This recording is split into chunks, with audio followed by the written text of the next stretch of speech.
Just as music connects people across cultures, piano tuner and inveterate hiker Brad Barrows believes exploring nature together can bridge the divide between the sighted and the blind communities. I've been a hiker since about the age of 8.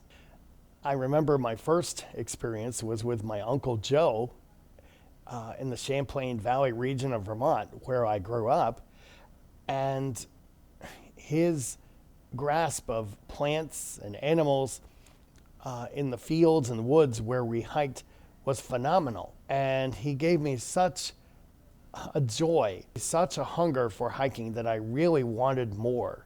I see tuning a piano as actually allowing myself to be very sensitive and to concentrate to such a degree that very little can distract me from the tuning. When I'm actually observing nature, whether I'm hearing something or touching or smelling, I like to think that I put that same sort of concentration into my understanding of nature that I do with piano tuning.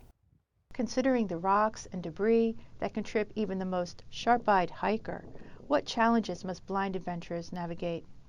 I think the greatest one has to be that I really don't know what's exactly ahead of me. And so even if I'm holding a walking stick or some sort of guide object, I may not know exactly quite what to expect, but I'm willing to do what it takes to enjoy the trail, even if it means that I fall here and there. As for advantages, the only clear advantage that I think I present is my sense of hearing. I'm always tuning into whatever comes to my ears. And especially when it comes to nature, I love to hone in on sounds, not just on the trail itself, but even sounds surrounding the trail for half a mile or even a mile away. I love hearing the wind on a mountain, the trees rustling if there are trees, birds or chipmunks skittering along a trail. Anything that comes to me, I'm ready to absorb, but my hearing is probably the most active sense.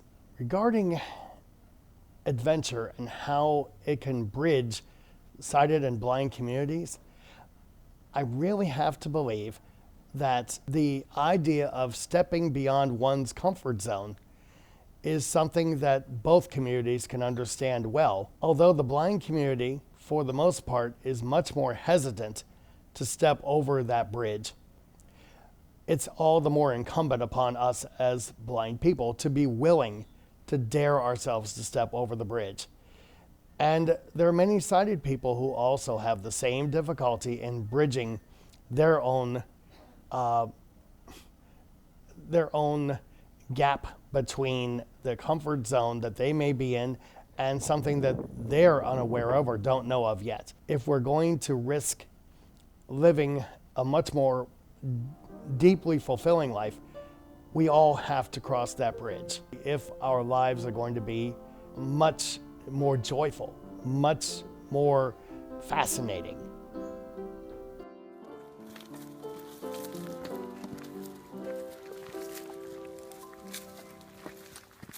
This is Kathy Juergens reporting for CryWild.com.